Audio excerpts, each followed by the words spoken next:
Good day po sa inyong lahat. Welcome na naman sa another episode ng ating vlog na kung saan ang topic po natin for today ay ang mga dapat i-consider kapag papasukin nyo ang negosyong paitloging manok. Kapag kayo ay interesado, panoorin nyo po itong vlog natin mula umpisa hanggang sa dulo para matuto po kayo. Magkaroon po kayo ng idea.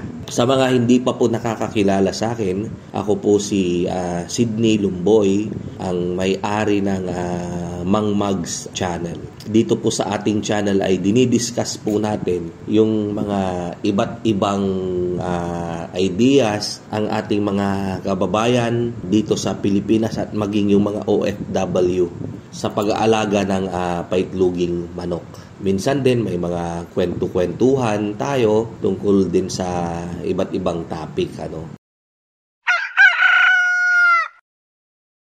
So ngayong araw, naisipan ko na gumawa ng video kasi po marami yung mga napapadaan sa ating channel, curious sila kung ano nga ba itong Mang Mags na channel. So tungkol nga po ito sa mga tips regarding sa pagpapaitlog ng manok. So kapag kayo ay interesado, number one na i-consider po natin ay manood-nood po muna kayo ng mga vlog kagaya ng sa channel ko para kayo ay magka-idea. Lalong-lalo na kapag kayo po ay zero knowledge sa larangan ng ganitong negosyo. Depende na lang kung ito ay pwede nyong gawing hobby sa pamamagitan ng pag-aalaga ng maliit na capacity. Halimbawa, 48 heads, pwede naman po. At least, nalilibang na kayo, meron pa kayong pagkakakitaan. Matututo po kayo.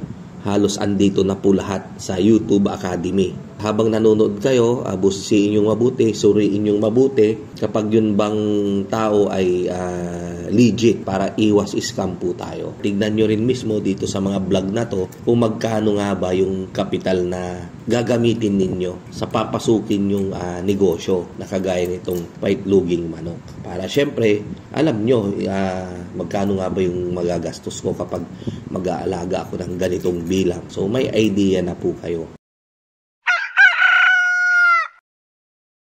Pwede rin namang magsimula muna kayo ng konti, tapos habang lumilipas yung panahon, pwede naman kayong magdagdag ulit. Tignan nyo rin kung kakayanin nyo ba yung negosyo na papasukin nyo. Kaya nyo bang magpakain ng inyong mga alagaang manok? Kaya nyo ba silang painumin? Kaya nyo bang mamulot ng itlog? At ang medyo yung maglinis ng kanilang ipot. Pero yung paglilinis naman, hindi naman madalas yan. Siguro weekly, ganyan. Twice a month. Kung tamad naman kayong maglinis, may mauutusan naman kayo, pwede rin naman ganun. Yan. So, lahat naman magagawa ng paraan. Pero sa atin naman na talagang ang ikinabubuhay natin ay ang pagpa-farm, sisiw lang yan, chicken, di ba? Tingnan nyo rin po yung kung may mapaglalagyan ba kayong yung bakuran, maski yung sa likod bahay nyo lang dahil may mga talagang interesado rin sa ganitong negosyo. Kaya lang ang problema nila yung kanilang location. Hindi siya appropriate sa kanilang lugar na tinitirahan. Mabuti na lang tong si Ma'am Cheryl, yung may-ari ng Tapa Queen, nagawa niya ng paraan. Siya ay nakatira sa isang subdivision. Kung maalala niyo yung vlog natin kay Ma'am Cheryl, yung may-ari ng Tapa Queen, i-search niyo po dyan. Doon po siya nagpaitlog, nag-alaga ng manok sa labas ng kanilang bahay sa gilid. Madiskarte rin si Ma'am Cheryl. Ayan. So titignan nyo yan. Kasi kahit nagaano kayo kainteresado sa negosyo, kung wala naman talaga kayong mapaglalagyan, not unless nabibili kayo or magre-renta, para sa akin, mas maganda na lang yung sarili ninyo. Kasi kapag renta, sayang pa yung ibabayad ninyo na renta. Monthly or yearly, depende sa usapan nyo nung may-ari nung property. Titignan nyo rin po kung may maayos na source ng tubig. Pag sinabi nating maayos, dapat malinis na source ng tubig. Hindi pahirapan yung pagkuha ng tubig. Tignan nyo rin kung may kuryente dyan sa lugar na paglalagyan ninyo.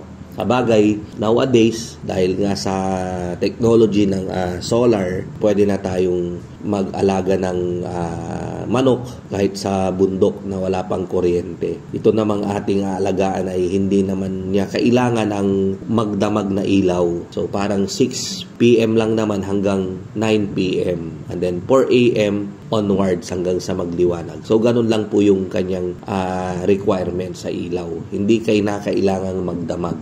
Ayan. And then tignan nyo rin yung topografiya ng inyong lugar kung ito ba ay nababaha. Kasi nga po, syempre kapag nabaha, kapag panahon ng tag-ulan, pag nabaha, malunod yung inyong mga manok. May nakita na rin po kayong sample ng ating vlog dun sa farm natin dati. Nung panahon ng bagyo, pinakita natin talagang binaha yung isang farm natin na may mga alaga tayong layers. Napakahalaga rin nito na i-consider ninyo kung saan yung market nyo ng itlog. Paano ba? Kung paano nyo ba siya ibebenta. Ayan. So, ibebenta nyo ba siya sa inyong mga kaibigan, sa inyong mga kapitbahay? I-deliver nyo ba to sa palengke, sa mga restaurant? Pag-aaralan nyo rin yung ganon. Or kukuha ba kayo ng pwesto? Or maglalagay kayo ng pwesto sa harap ng inyong bahay? So, yun yung mga ganon. Yun yung mga i-consider ninyo. Sa lahat naman ng nabanggit ko ay pwedeng-pwede naman po yan. Pwedeng-pwede nyong gawin. So, yun yung mga i-consider ninyo. And then, tignan nyo rin kung ano yung available na brand ng feeds na andyan sa inyong lugar. Kahit na anong brand po, as long as nagpe-perform siya. And then kapag kayo ay interesado na, desidido na po kayo, anytime pwede nyo po akong i-contact. Pwede nyo po akong i-message sa Mang Mags FB page ko. I-private message nyo po ako doon. Pwede nyo rin po akong i-text. Text lang po muna sa 0927-427-1056. Ayan, andyan po sa screen natin, naka-flash. Ayan. So, text lang po para kahit na busy po ako, mababasa ko po yan. Text nyo rin po yung FB account ninyo para ma-add ko po kayo at para yung usapan natin naka-record. Anytime pwede nating balikan yung mga convo natin. Mababasa po natin. Yan, andun yung record. Malalaman ko yung mga details nyo, kung taga saan po ba kayo, ilang heads yung gusto nyong halagaan, kunin, pati battery cages, ganyan. Kapag kayo ay may katanungan, huwag po kayong mahiya na itanong lang sa akin. Mag-text lang po kayo or mag-private message sa Mang Mags FB page. Pwede rin po nyo po akong i-add sa personal kong Facebook account, Lumboy Sydney. I-flash ko po dyan. Ano lang po ito, meron po akong announcement. Hindi po ako kumokontak ng mga subscriber ko. Tandaan nyo po yan. Ipapaliwanag ko po yan sa susunod nating video para iwas din po tayo sa scam. Yan. Mag-ingat po tayo palagi. I-ask nyo po ako sa video call para kahit papaano makita nyo kung ako nga ba talaga yung kausap nyo para po yan sa security nyo rin. Mag-video call po kayo. Hindi ko po yan mamasamain. As of now, ganun na lang po muna yung mga gawin ninyo. Manood-nood lang po. Ano rin po, sa mga hindi pa po nakapag-subscribe sa ating channel, please subscribe and then i-like nyo na rin po yung ating mga videos dyan. Ayan, 19,200 na po ata yung tayo dito. So, lumalaki na po yung ating pamilya. Nakakatuwa po kasi marami po yung nagkaka-interest sa negosyo natin na paitloging manok. Marami po yung nagkaka-interest na magkaroon din sila ng sarili nilang negosyo. Maraming salamat po sa inyong panunood. Kita-kita po ulit tayo sa mga susunod nating vlog. Once again, ito po si Mang Mags na nagsasabing mabuhay po tayong lahat and God bless. Yan. Thank you.